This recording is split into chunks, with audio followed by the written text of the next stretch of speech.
BFM Business, Startup & Co. Avec Classroom ce soir avec nous pendant 5 minutes, Franck-David Cohen, donc son fondateur. Bienvenue Franck-David, merci d'être là. Merci à toi. Et de revenir nous voir. On se tutoie, ok, ça marche. Tu viens avec un bon chiffre ce soir, donc c'est l'application Classroom des parents qui communiquent avec les profs donc, de leurs élèves. Et ça se passe très très bien pour toi.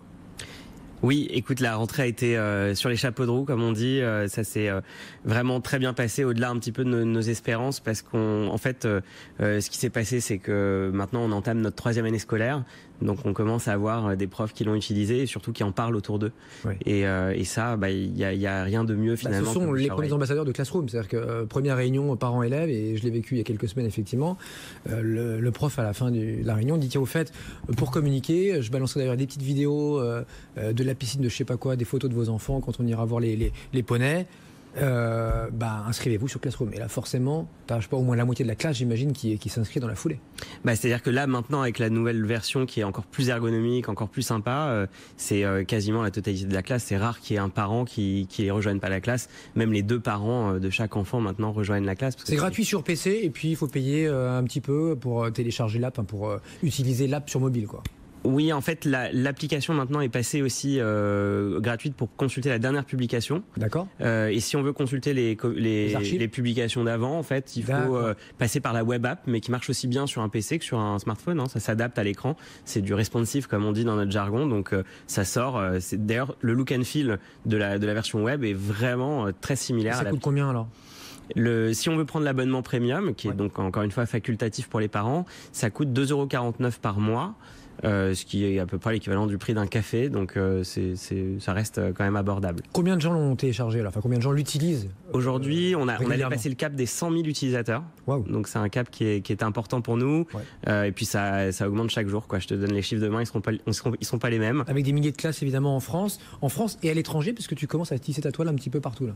Oui, alors ça c'est aussi le point un petit peu étonnant, parce qu'on n'a pas vraiment fait quoi que ce soit pour qu'on ait des classes à l'étranger. On a l'appli qui existe en anglais et en espagnol, et de manière assez naturelle, en fait, on a eu des utilisateurs. On en a 200 en Amérique latine, on en a 300 aux États-Unis, on a une centaine de classes en Espagne, et c'est assez incroyable, quoi. Bon, parlons de la langue justement là, avec on a reçu, c'est aussi pour ça qu'on te reçoit ce soir, un bon communiqué de presse façon 9 langues là, qui nous disait tiens, inclusion des parents allophones dans la vie scolaire de leur enfant. Et là on se dit oula, faut sortir son dico. Qu'est-ce qu'il a voulu nous dire là ?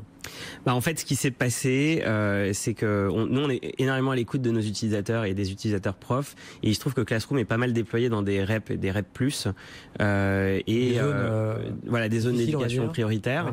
Et on a eu pas mal de remontées des enseignants qui nous disaient c'est génial Classroom, mais nous, on a quand même on est confronté souvent à un problème, c'est que les parents allophones comprennent pas nos messages, et ça peut être vraiment un frein. Allophones, donc ils sont pas du pays. Ils ne parlent pas français, voilà. Enfin, en France, donc les parents allophones, c'est ceux qui ne parlent pas français. Ouais. Et du coup, on s'est dit, vu que tous les messages sont écrits de manière digitale, il y a quelque chose à faire. On pourrait traduire à la volée les messages de l'enseignant dans la langue natale des parents, et c'est ce qu'on a fait, et c'est absolument extraordinaire. On a lancé ça, donc c'était au mois de mars de cette année, et les résultats. Quelle techno là pour faire ça ?